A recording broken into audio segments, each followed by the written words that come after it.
Géraldine, vous restez, je me souviens plus. Oui, vous restez avec plaisir. Zad, Jad également. C'est l'heure des partis pris, des cartes blanches dans 24 heures. Et d'ailleurs, on va commencer avec vous, Zad. On va commencer avec vous. Vous revenez et le général Dominique Trinquant nous a rejoint et de retour avec nous.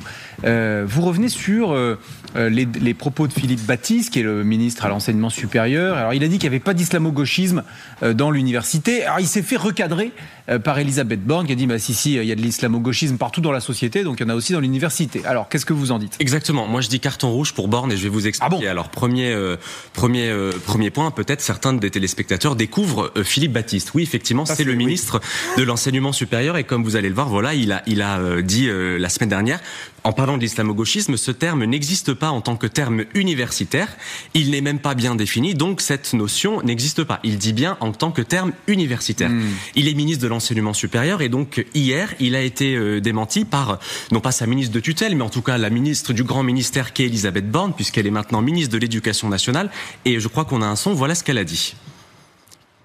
À la fois des personnalités et des partis politiques qui instrumentalisent l'islam, qui banalisent l'islamisme radical. Quand un mouvement existe dans la société française, forcément on le retrouve à l'université. Alors, quand un mouvement existe dans la société française, forcément, on le retrouve à l'université. Alors déjà, il faudra qu'elle explique sur quoi elle se base pour nous dire que ce mouvement existe dans la société. Mais en voyant cette remontrance qu'a faite Elisabeth Borne à son collègue, je me suis dit, tiens, je vais aller me pencher sur ce qu'est vraiment l'islamo-gauchisme, parce que c'est un terme que depuis 2002, on a cessé de voir pulluler dans le débat public, à tel point que finalement, tout le monde l'emploie sans jamais vraiment savoir de quoi il s'agit. Et précisément, c'est la raison pour laquelle moi, je donne un carton rouge à Elisabeth Borne, parce que quand on est ministre en charge de l'éducation de nos enfants, la moindre des choses, c'est d'employer des mots qui sont clairement définis. C'est ce qu'on apprend à tous les enfants quand ils utilisent un terme, c'est de bien le définir. Alors, la définition, j'ai tapé sur un célèbre moteur de recherche, islamo-gauchisme, et donc je suis tombé sur cette proposition de résolution qui avait été déposée en avril 2024 par 2 députés LR, donc les Républicains, dont l'un des deux est devenu le ministre de l'enseignement supérieur sous le gouvernement de M. Barnier, c'était M. Hetzel, et donc ils disent, voilà, il y a une évolution particulièrement préoccupante en cours dans un certain nombre d'établissements d'enseignement supérieur, et ils poursuivent, et c'est là qu'en réalité ils définissent l'islamo-gauchisme de leur point de vue, du fait d'une minorité agissante islamo-gauchiste qui se situe à la convergence entre le militantisme révolutionnaire d'extrême gauche et l'islamisme. Donc l'islamo-gauchisme, c'est bien la rencontre, de leur point de vue, de l'extrême gauche révolutionnaire et de l'islamisme, pas de la défense de l'islam. De l'islamisme, c'est un mot fort. L'islamisme, il a fait des morts en France, il a tué au Bataclan, il a tué au Stade de France, il a tué chez Charlie Hebdo, donc c'est un mot très fort. Et donc j'ai continué à chercher et je suis tombé sur un communiqué du CNRS, qui est le Centre national de la recherche scientifique. Je me suis dit, puisque le ministre dit que ça n'a pas d'existence, et donc ils disent, les chercheurs du CNRS, l'islamo-gauchisme, slogan politique utilisé dans le débat public, ne correspond à aucune réalité scientifique, et ils vont plus loin. Ils disent par la suite, ce terme au contour mal défini fait l'objet de nombreuses prises de position publiques, tribunes ou pétitions, souvent passionné. C'est le moins qu'on puisse dire. Je ne me suis pas amusé à compter le nombre de fois que le terme islamo-gauchisme apparaît dans le débat public, mais c'est par dizaines, et je mets évidemment de côté les chaînes de télévision qui en font une obsession particulière. Alors, qui utilise ce terme ? Parce que dans le débat public, moi je suis partisan de la liberté d'expression et on doit pouvoir tout dire. Qui utilise le terme d'islamo-gauchisme ? Alors, il y a l'extrême droite, il y a Éric Ciotti, il y a M. Bardella, il y a Mme Le Pen, il y a M. Zemmour, et puis il y a ce que moi j'appelle la droite extrême. Alors, M. Retailleau, qui est ministre de l'Intérieur, un temps M. Darmanin, et plus surprenant, l'ancien ministre de l'Éducation nationale, Jean-Michel Blanquer, qui a répondu lui aussi au ministre actuel, de l'enseignement supérieur, avec un argument, j'ai été convaincu tout de suite, dire que l'islamo-gauchisme n'existe pas, c'est comme dire que la Terre n'est pas ronde. Alors, évidemment, c'est un argument massu. Je suis sûr que tous les gens qui nous regardent sont évidemment convaincus. Alors, au-delà de l'écume des choses, de ces termes qui n'ont que pour objectif de tendre le débat public, que dit le fond des choses? Oui, il y a dans notre société des courants politiques, notamment à l'extrême gauche, qui instrumentalisent le fait communautaire. Oui, il y a des mouvements politiques qui ont instrumentalisé le conflit israélo-arabe parce qu'il y avait des élections européennes. Oui, aussi, il y a des gens qui utilisent cette fracture dans la société française. Moi, je suis binational, donc je comprends, je n'y suis pas réceptif, mais je comprends. Oui, il y a une instrumentalisation. Mais le terme d'islamo-gauchisme, tel qu'il a été défini, c'était bien la rencontre entre l'islamisme et la révolution. Et je crois que dans une période, on l'a dit, où les Françaises et les Français se désintéressent de la vie publique, où le débat n'a jamais été aussi violent, la course à la logorrhée syntaxique, la course à l'extrême droite, moi je dis les choses clairement, identitaire, racialiste, raciste, xénophobe, ne peut que faire du mal à la société. Et donc ce terme d'islamo-gauchisme, en réalité, il a été inventé pour discréditer les adversaires. Il n'a de réalité ni juridique, ni scientifique. C'est un mot valise qu'on entend partout, mais qui ne veut rien dire. Alors j'ai vu des sondages, les Français sont d'accord sur le fait qu'il y a de l'islamo-gauchisme. Mais personne ne dit ce qu'est l'islamo-gauchisme. Donc mon message, c'est que la course à la force verbale cache en réalité la faiblesse de l'action. Donc plutôt que d'employer des mots toujours plus violents, peut-être nos politiques feraient-ils bien de travailler. Géraldine, vous êtes d'accord avec ça ?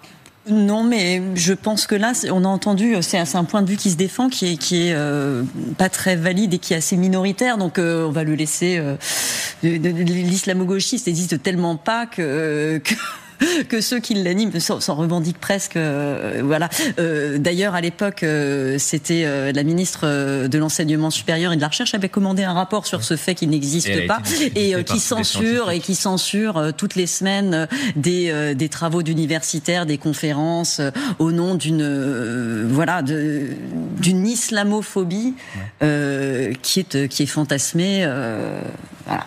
Mais encore une fois, moi, je suis en désaccord avec chacun des mots que vous venez de prononcer, mais encore une fois, je défends la démocratie et on a le droit de dire tout cela. Mais quand on est dans l'islamophobie, il faut expliquer, hein. L'islamophobie, en réalité, on est en France, on a le droit de critiquer toutes les idéologies. L'islam est une idée comme les autres. Donc, l'islamophobie est un terme que, à titre personnel, je condamne. Parce qu'on a le droit de détester toutes les idéologies, quelles qu'ils soient. Mais quand vous êtes dans un climat où on parle de grand remplacement, où le ministre de l'Intérieur parle de barbares, de sauvage et d'islamo-gauchiste, en réalité, moi je crois que c'est un mot valise. Je pense que vous serez d'accord. L'exploitation politique du mot est un autre sujet. Exactement. Bon, moi j'espère que vous me rejoignez sur le fait que oui, effectivement, il y a des courants politiques qui instrumentalisent. Bien sûr. Mais dire qu'il y aurait dans nos universités des islamistes gauchistes, c'est quand même un terme très fort, ça a fait des morts dans notre pays. Alors on avance avec vous, Géraldine, vous nous parlez d'agriculture, oui, la fameuse loi du plomb, c'est un autre sujet très sensible. Vous nous parlez de la loi du plomb, c'est à vous, Géraldine. Oui, qui a lancé la guerre médiatique contre l'agriculteur. Ça n'a pas pu vous échapper ces derniers jours, depuis le vote le 8 juillet et même avant de cette loi du plomb qui réintroduit sous conditions très strictes un insecticide de la famille des néonicotinoïdes. Je vous tiens. La France est prise d'un vent de folie. Nous allons tous mourir empoisonnés, David, figurez-vous. Alors, ce sont des gens très sérieux qui le disent. Marine Tondelier, les députés qui voteront cette loi voteront pour l'empoisonnement de vos enfants. Je cite, député LFI Thomas Porce, ils auront les mains tachées de sang. Dans la presse en général, c'est de l'apocalypse. Hugo Clément, l'influenceur, est entré en croisade. Je le cite également, une majorité de députés a voté pour des produits qui causent le cancer et qui tuent des enfants. C'était sur France Inter.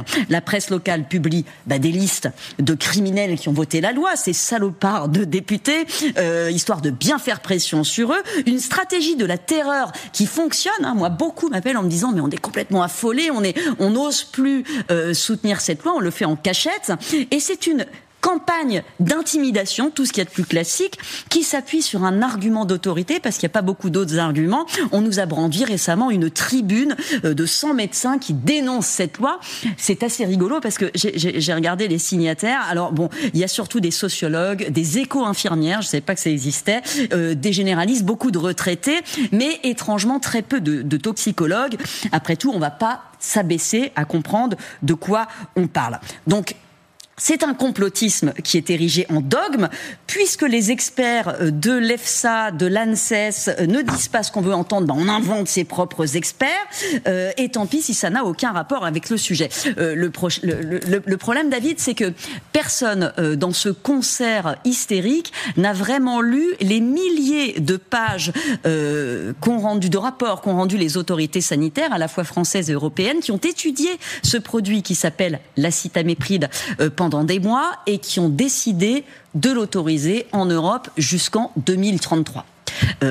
Donc on vous dit, juste quelques faits, on vous dit que c'est un insecticide qui est tueur d'abeilles, ça n'est pas vrai. Sa toxicité est jugée faible sur les insectes pollinisateurs, négligeable pour les oiseaux. Il est, pour vous donner une idée, 2300 fois moins toxique que les autres néonicotinoïdes qui ont été interdits. Il ne donne pas non plus le cancer. Cette affirmation, là, c'est un pur mensonge. Il n'est pas cancérogène, pas génotoxique. Les experts qui l'ont examiné sont formels, mais cette vérité, elle est devenue complètement inaudible. Mais les études ont tendance à se contredire, non ? Alors non, et c'est tout le génie des désinformateurs et des activistes actuels qui jouent sur la confusion qu'on fait toujours entre les études isolées et puis les méta-analyses sur lesquelles s'appuient les autorités sanitaires. Une vingtaine d'études récemment ont trouvé des doutes ces dernières années. Ce sont celles que vous voyez toujours citées par les médias. Elles ont été étudiées par l'Agence européenne de sécurité sanitaire, vraiment dans le détail, et l'EFSA les a écartées pour différentes raisons. La plupart présentaient de très lourds biais méthodologiques. Elles n'ont pas été conduites selon les règles de l'art. C'est détaillé d'ailleurs avec une grande précision dans les rapports d'experts, les rapports d'EFSA que donc personne ne lit. Je vous dis pas ici, attention, que l'acétamipride c'est inoffensif. Mais le principe de précaution sur cet insecticide, il s'est déjà appliqué. L'EFSA l'an dernier a révisé l'ensemble des études. Elle a soulevé quelques incertitudes. Une étude montrait un signal auditif retardé chez des rats qui avaient été exposés, mais les données n'étaient pas très claires, donc on a demandé d'autres études. Et puis d'autres sur l'effet perturbateur endocrinien. Il n'y avait pas de doute, mais là, les protocoles ont changé depuis 2018. On s'est dit, on a des nouveaux protocoles, il faut vraiment les refaire. Donc, dans le doute, aujourd'hui, on a appliqué un facteur de sécurité sur la façon dont on applique cet insecticide de 500, ce qui permet de garantir la parfaite fiabilité et la parfaite protection des populations. Bon, merci beaucoup Géraldine pour ce parti pris de votre part. Général Trinquant, Dominique Trinquant, vous nous parlez de l'amitié franco-britannique après le voyage d'Emmanuel Macron la semaine dernière au Royaume-Uni. Exactement, et je voulais revenir un peu de façon historique sur cette amitié, parce que en France, quand on parle des Britanniques, on vous ramène Jeanne d'Arc, Trafalgar, Waterloo, mais enfin tout ça c'est de la vieille histoire. Et donc pour revenir sur cette histoire, je voulais dérouler un petit peu notre amitié, je parle d'amitié militaire en particulier, puisque je l'ai beaucoup pratiquée, avec les Britanniques, oui, depuis en gros le 19e siècle, avec les premières séquences qui ont été avec la guerre de Crimée. On y revient au passage, la guerre de Crimée. Ça a été aussi ensuite l'alliance cordiale. L'entente cordiale, non ? L'entente cordiale, pardon, oui, vous avez raison. Avec, on en garde un souvenir, je retourne à Saint-Cyr le week-end prochain pour le Triomphe, qui est la grande fête des Saint-Cyriens. Le casoar que nous portons porte les couleurs rouges et blanches, qui étaient les couleurs de la reine Victoria au moment où nous avons scellé une amitié. On parle également, bien sûr, de la Première Guerre mondiale, dans laquelle on a eu des liens extrêmement forts. Il faut se souvenir qu'un grand nombre de soldats britanniques sont morts sur le territoire français. Quand on se promène en France, on voit tous les cimetières avec le drapeau britannique, très bien entretenu d'ailleurs. Généralement, il y a une œuvre du Commonwealth qui traite là-dessus. À l'époque, d'ailleurs, se souvenir que les Britanniques, c'était l'ensemble de l'Empire. Donc les Australiens, les Canadiens, les Néo-Zélandais, qui ont créé en fait leur unité nationale sur le fait qu'ils ont combattu en France. L'étape suivante, si j'ose dire, c'est la Deuxième Guerre mondiale. Se souvenir que c'est quand même... Alors, bien sûr, il y a l'époque terrible de Marcel Kébir, mais se souvenir que le général de Gaulle a trouvé refuge au Royaume-Uni, et c'est grâce au soutien difficile parfois, parce que c'était des personnages qui avaient des caractères un peu compliqués, de Churchill et de Gaulle, que la France est revenue au rang des vainqueurs en 1945, et qu'elle a fait partie des 5 permanents du Conseil de sécurité depuis cette époque-là. Et puis là, on passe à d'autres phénomènes intéressants qui ont marqué nos différences et les façons dont on essaye de se rabouter à chaque fois. Et moi, je parle de l'opération de Suez.